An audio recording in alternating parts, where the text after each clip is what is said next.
All right, take two, and welcome to Critical Wade Theory. I'm your host, Wade, in case you didn't guess, and today I'm diving into a story that perfectly encapsulates the ultimate irony of modern statecraft. So think about how the state operates for a second. It claims a total monopoly on the legitimate use of physical force within a given territory. It extracts money from your paycheck under threat of incarceration, expropriation, or legal violence, promising to use these funds to build roads, run schools, and help people during disasters. So, oddly enough, that's not always just a bad thing. There can be legitimacy there. And, I'm going to lose some radical cred for saying that, but I'm not saying that taxpayer funded services never work. In fact, often they work better than they are given credit for, and sometimes people need them. But then the political class turns around and treats those very funds like their personal slush fund. So today I am talking about disaster relief, 3 carat yellow diamond rings, political theater, and why the state's answer to corruption is sometimes little more than a high stakes distraction. And let's look at what could be called the $5 million oversight. Let's look at a concrete example of what I'm talking about here. In March 2026, a bipartisan House Ethics Subcommittee wrapped up a 3 year inquiry into Representative Sheila Cherfilus-McCormick, a Democrat from Florida.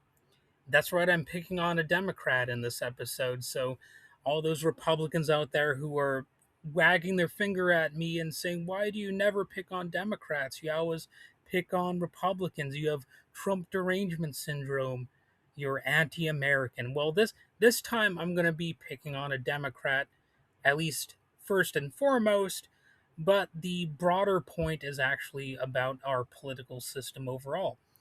Anyway, the committee found her guilty of 25 separate ethical infractions following a federal indictment late last year.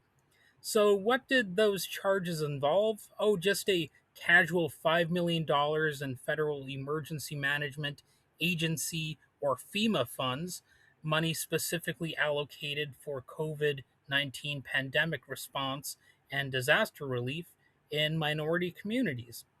And instead of going to emergency outreach, federal prosecutors allege the money was laundered through a family run healthcare company and diverted straight into her 2021 congressional campaign and some personal luxury items, including, as court documents revealed, a 3 carat yellow diamond ring. Fancy.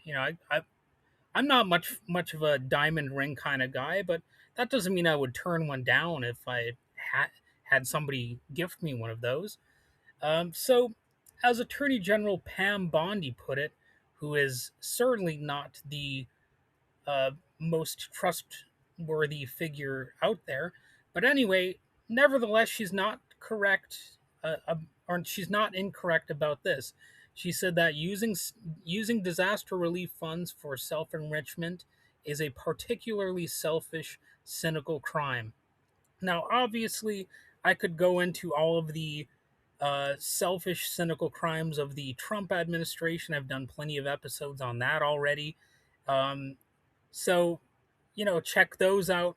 But we're going to skip over that for now, and we're just going to look at the way that she is actually right. And yes, it is cynical, but from a critical lens, it's not an anomaly, it's a feature. The corruption is sort of a key part of our system. When the state taxes you, it's called funding public goods. When you keep your own money, it's called tax evasion. But when a politician allegedly redirects disaster money to buy high end jewelry and run for office, well, that can look like just Tuesday in Washington. And really, I think one of her main crimes, this Sheila McCormick, Cherfilus McCormick, I think one of her key crimes was just that she was too obvious. She didn't funnel her corruption through the proper channels. So now Cherfilus-McCormick called the allegations nonsense, and she insisted that she looked forward to proving her innocence, maintaining that her primary goal was simply showing up for the great people of Florida's 20th district. Even fellow politicians tried to distance themselves from her. Representative Marie Glusenkamp Perez posted on X, "You can't crime your way into legitimate power." And here's the key takeaway: state power is, in many key ways, le- illegitimate and built on coercion from day one. The legal line between legitimate campaign fundraising, which relies on corporate lobbying so often, these things called PACs, and billionaire backroom deals, and the difference between that, the legal line between that, and illegal funneling of FEMA money, isn't a moral boundary. It's just a dispute over the rules of an oligarchic game. And we found that out especially in this era of Doge, because Doge took all of those resources and it truly did make them into an oligarchic game. And they're using the government overall as just a slush fund. You know, Trump has actually found unique ways to make other politicians look more honest and less corrupt, because his corruption is off the charts. See, I knew I'd get back into the MAGA bashing and the Trump derangement syndrome stuff here. So there is a theater of accountability going on when something like this happens, when a politician gets caught red-handed. The system springs into action to save face, at least in some cases. The all the theft that Elon Musk engaged in and all these billionaires engaged in, that's not going to get punished. But if you have a Democratic politician engage in corruption, or somebody who's as cartoonish as George Santos, then the system will spring into action, because, sometimes you're just too cartoonishly corrupt, or you're not the president, and the system decides, well, we can make a sacrificial lamb out of this person. We can make an example out of them to save some face. So cue the political theater. In this case, we had a rare 7-hour televised trial in front of the ethics committee, overnight deliberations yielding a mountain of evidence, party leaders wringing their hands, like Representative Greg Steube. I don't know if I'm pronouncing that correctly. Anyway, he was demanding immediate expulsion, while Democratic leader Hakeem Jeffries characteristically and deftly sidestepped commenting on whether she should stay. And that's one of his gifts, is just the ability to stay silent when it comes to uh, criticizing corruption in his own party.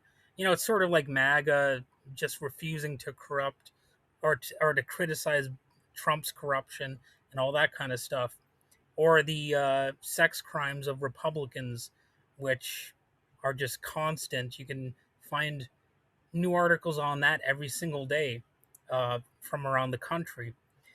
Anyway, it was setting up to be a historical expulsion vote, similar to George Santos in 2023, but rather than face a humiliating two-thirds expulsion vote on the House floor, Cherfilus-McCormick resigned in April of 2026, releasing a statement that it was in the best interest of my constituents and the institution that I step aside. So it all sounds pretty noble, right? And just like that, the institution takes a victory lap. See, they say, the system works. We weeded out the bad apple. And you can applaud all of that. And I just have to say, don't buy it. The ritualistic purging of individual corrupt actors is a performative cleansing ritual. By expelling or forcing out a bad apple, the state attempts to validate its own existence as a corrupt and corrupting influence. And It tries to convince you that the system itself is sound, noble, and salvageable. It was just one dishonest person who broke the rules. Whoopsie daisy, it's like you walk into a room and you slip on a banana peel, and what do you know, you fall into corruption on the floor, and that's just another example of this happening. We've seen it about, I wouldn't say a million times, but a number of times. And the point is, this is what happens when you put all of the power into the hands of authority figures, you know. And I'm not going to say representative democracy is all bad, but this is what you have to expect, you know. And if you're asking for people to have power over you, and you're giving them special resources and whatnot, then you're basically begging them to abuse that power in some way, or to sort of defy your trust that you put in them. Now, maybe that could be called cynical. I don't know. I just see it as reality. In reality, the state is the corrupt apparatus. It concentrates wealth and power at the top, enforces inequality through law, and leaves the working class to pick up the pieces. So that's why so often reality itself forces me back into the basic, I guess you could call them radical concepts of direct action and mutual aid. So again, I'm not saying that taxpayer supported services have no value whatsoever. I'm not saying that reforms are never good, but I'm just saying that the system itself is pretty rotten, and it leads to some rotten outcomes, including corruption. And that's why, for one reason or another, they occasionally will make an example out of somebody because it's convenient to do so if that person has corruption that just goes too far or something like that. So, if the state uses crisis as an opportunity for wealth extraction, what's the alternative? It isn't waiting for the next election cycle, it's what is called mutual aid. Mutual aid isn't top down charity or government welfare with red tape and bureaucratic hoops.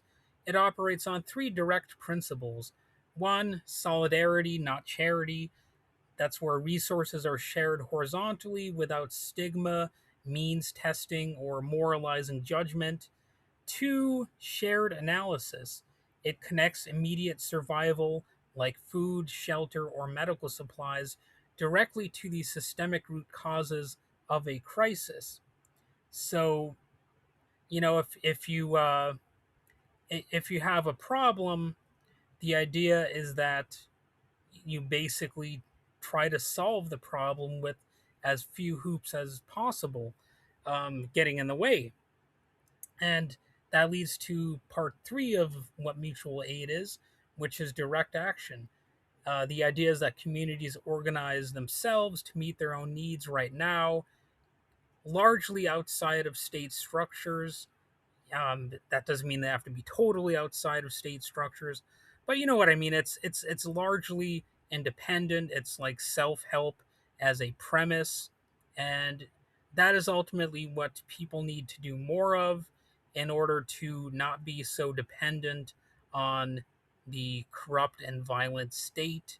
And reality itself, I think, forces people to not be as dependent on state structures or corporate structures or whatever.